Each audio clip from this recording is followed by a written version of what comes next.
सुंदरपुर जंगल में कई दिनों से बहुत तेज बारिश हो रही थी। सभी पक्षी अपने अपने घरों में कैद थे। बारिश की वजह से कोई भी पक्षी बाहर नहीं जा सकता था। उसी जंगल में मोंटू नाम का एक चूहा अपने बेटे पिंटू के साथ रहता था। तेज बारिश की वजह से मोंटू के घर में खाना खत्म हो गया था। बेटा पिंटू, हमारे पास आज तक चले उतना ही खाना बचा हुआ है। अरे तो पिताजी, आज अनाज खत्म हो जाएगा तो हम लोग कल क्या खाएंगे? हमारा क्या होगा? टेंशन मत लो बेटा, मैं कुछ न कुछ जुगाड़ कर ही लूंगा। ऐसा बोलकर दोनों बाप बेटे बचा हुआ अनाज खाने लगते हैं और थोड़ी देर के बाद आराम से सो जाते हैं। वहीं सुबह हो जाती है, लेकिन अभी भी जोरदार बारिश हो रही थी। मोंटू आज सुबह जल्दी जाग जाता है और सोचने लगता है, अरे बारिश तो आज रुकेगी ही नहीं लगता है। मुझे अनाज ढूंढने ऐसे में ही बाहर जाना होगा। पिंटू सो रहा है, वो जाग जाए उससे पहले मुझे अनाज ढूंढ के वापस आना पड़ेगा। ऐसा सोचकर मोंटू अनाज ढूंढने घर से बाहर आ जाता है और जंगल की ओर जाने लगता है। खाना ढूंढते ढूंढते वो जंगल में बहुत दूर तक आ जाता है, लेकिन फिर भी बारिश की वजह से उसे कुछ नहीं मिलता है। वहीं दूसरी ओर रानू अपने बच्चों के साथ बैठी हुई थी। माँ, ये बारिश कब तक रुकेगी? हमें बाहर खेलने भी तो जाना है। अरे नहीं नहीं बेटा, अभी तो सोचना भी मत। बाहर बहुत तेज बारिश हो रही है। थोड़े दिनों में ये बारिश रुक जाएगी, फिर तुम आराम से बाहर खेलना, समझे? ऐसा बोल के रानू बाहर देखने आ जाती है। जैसे ही वो बाहर आती है तो देखती है कि एक चूहा बाहर घूम रहा होता है और ऐसा देखकर वो उस चूहे के पास आकर पूछती है, अरे तुम इतनी तेज बारिश में इधर क्या कर रहे हो? अरे मेरे पास अनाज खत्म हो गया है ना। मेरा बेटा और मैं भूख से बेहाल हैं, तो मुझे अनाज ढूंढ के जल्दी से घर वापस जाना होगा। वो घर पर अकेला है ना, इसलिए। ऐसा सुनकर रानू को उस चूहे पर दया आ जाती है।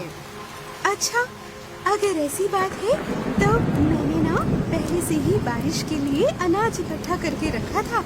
रुको, मैं तुम्हें थोड़े दिन के लिए अनाज दे सकती हूँ। क्या? लेकिन मेरे पास तो तुम्हें देने के लिए कुछ भी नहीं है। मुझे कुछ चाहिए भी नहीं, मैं तो बस तुम्हारी मदद कर रही हूँ। ऐसा बोलकर रानू जल्दी से घर के अंदर आ जाती है और अनाज लेकर वापस मोंटू के पास आ जाती है। ऐसा देखकर मोंटू बहुत खुश हो जाता है। अरे तुम तो कितनी अच्छी हो, तुम्हारा बहुत बहुत धन्यवाद।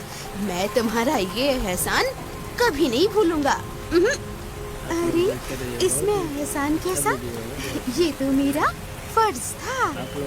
इसके बाद मोंटू अनाज लेकर जल्दी से अपने घर की ओर निकल जाता है। वहीं रानू भी अपने घर की ओर आ जाती है। ऐसे ही 2-3 दिन बीत जाते हैं। बारिश भी रुक जाती है और फिर से जंगल में सभी पशु पक्षी अपने अपने काम में लग जाते हैं। एक दिन की बात है, सभी पक्षी खाना ढूंढते ढूंढते जंगल में बहुत दूर तक आ गए थे। इतने में जब वो अनाज खा रहे थे कि कालू कौवे को कुछ दिखाई पड़ता है। अरे देखो देखो दोस्तों, अरे लग रहा है ये शिकारी पंछी इधर ही आ रहे हैं। भागो! हाँ कालू भैया, आप ठीक कह रहे हैं, ये तो इधर ही आ रहे हैं। हमें कुछ करना होगा। हाँ हाँ, सही कह रहे हो तुम लोग। अरे जल्दी जल्दी भागो! मीनू मौसी और सभी पक्षी ऐसा बोल ही रहे थे कि इतने में शिकारी पंछियों की उन पर नजर पड़ जाती है और वो और भी तेजी से हमला करने के लिए उनकी ओर आने लगते हैं। ये देखकर सभी पक्षी वहाँ से भागने लगते हैं। भागते भागते जंगल में वो बहुत दूर तक आ जाते हैं। दूसरी ओर मोंटू अपने घर के बाहर बड़े आराम से खाना खा रहा था कि इतने में उसकी नजर रानू पर पड़ती है। रानू बड़ी जल्दी में जंगल की ओर जा रही थी कि इतने में मोंटू जोर से चिल्लाने लगता है। अरे रानू, ओ रानू, अरे किधर जा रही हो तुम अपने दोस्तों के साथ? रानू आवाज सुन के आसपास देखने लगती है और तभी वो नीचे देखती है तो उसे मोंटू दिखाई पड़ता है। रानू और सभी पक्षी मोंटू के पास आते हैं। अरे क्या बताएं मोंटू भैया, हमारे पीछे शिकारी पंछी पड़ गए हैं। हम सभी लोग अपनी जान बचाकर यहाँ से भाग रहे हैं। तुम भी यहाँ से हटो और जल्दी अपने बिल में जाओ। अरे बस इतनी सी बात। सुनो, तुम लोग जल्दी से मेरे बिल में आ जाओ। मेरे पास तुम लोगों को बचाने के लिए एक युक्ति है। ऐसा बोलकर मोंटू सभी पक्षी को अपने घर में ले आता है। थोड़ी देर में ढूंढते ढूंढते वो दुष्ट शिकारी पंछी वहाँ पर आ जाती है। अरे यार, इतनी देर में ये सभी पंछी यहाँ से गायब कहाँ हो गए? अभी तो यहीं पे थे। हाँ यार, सही कह रहे हो तुम। यहाँ तो छुपने के लिए कोई जगह भी नहीं है। आखिर ये लोग गए तो गए कहाँ? ऐसा बोल के दोनों आसपास देखने लगते हैं। तभी चील की नजर एक घर पर पड़ती है। अरे वो देखो, वहाँ पर एक घर है। मुझे लगता है सभी लोग वहाँ छुपे होंगे। ठीक कह रहे हो तुम यार। चलो, तो देर किस बात की, अंदर जाके सबको बाहर खींच के लाते हैं। चलो। ऐसा बोलकर दोनों जबरदस्ती मोंटू के घर में घुस जाते हैं। जैसे ही अंदर जाते हैं तो देखते हैं कि मोंटू अंदर बैठा हुआ था। अबे चूहे, वो सभी पंछी कहाँ गए? जल्दी बता, वरना तेरी खैर नहीं। बोल। अरे मुझे क्या पता, यहाँ तो कोई नहीं आया। मैं तो यहाँ अकेला रहता हूँ। आप किन पंछियों की बात कर रहे हैं? अबे ज्यादा मत बोल, वरना तेरी शान पत्ती अभी निकाल दूंगा, समझा? ऐसा बोल के दोनों घर की तलाशी लेने लगते हैं। पूरा घर देख लेते हैं लेकिन उन्हें कोई नहीं मिलता। अरे यार, ये तो ठीक कह रहा है, यहाँ तो कोई भी नहीं है। लगता है वो लोग यहाँ पर आए ही नहीं है। जरूर से वो लोग जंगल में ही छुपे होंगे। हमें उन्हें ढूंढने वहीं जाना चाहिए। सही कह रहे हो तुम, मुझे भी यही लग रहा है। तो चलो जल्दी यहाँ से चलते हैं, वरना वो हमारे हाथ से निकल जाएंगे।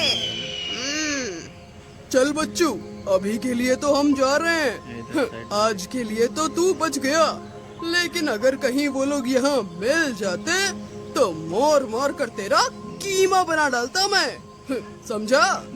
ऐसा बोलकर दोनों मोंटू के घर से बाहर आ जाते हैं। जैसे ही दोनों जंगल में दूर चले जाते हैं तो मोंटू तुरंत खुर्शी हटा देता है।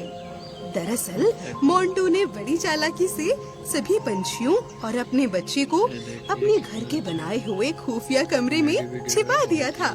सभी पंछी वहाँ पर जाकर बैठ जाते हैं। जैसे ही शिकारी पंछी बाहर आते हैं तो मोंटू सभी को बाहर बुला लेता है और बड़ी चालाकी से सभी को बचा लेता है। मोंटू भाई, तुम्हारा बहुत बहुत शुक्रिया। हम बता नहीं सकते आज तुमने हम पर कितना बड़ा एहसान किया है। हम तुम्हारा ये एहसान वाकई कभी नहीं भूलेंगे। अरे कैसी बातें कर रही हो तुम? इसमें एहसान कैसा? मैंने कोई एहसान वहसान नहीं किया। मैंने तो बस तुम्हारी छोटी सी मदद की है, बस। इसके बाद सभी पंछी मोंटू का शुक्रिया अदा करने लगते हैं और धन्यवाद करके वापस अपने घर की ओर आने लगते हैं और इस तरह सुंदरपुर में खुशियाँ वापस से लौट आती हैं। तो दोस्तों, कैसी लगी आपको हमारी ये कहानी और मोंटू की चतुराई? अगर आपको ये कहानी अच्छी लगी हो तो इसे अपने दोस्तों के साथ शेयर जरूर करिएगा। इस वीडियो को लाइक कीजिएगा और आगे की कहानियों के लिए हमारे चैनल को सब्सक्राइब और बेल आइकन दबाना तो बिल्कुल मत भूलिएगा। मैं आपसे मिलूंगी अगले वीडियो में किसी नई कहानी, नई सीख के साथ। तब तक के लिए बाय बाय। अच्छा वीडियो है, बहुत मस्त वीडियो है। आप लोगों को कैसा लगा आप लोग ज़रूर बताइए।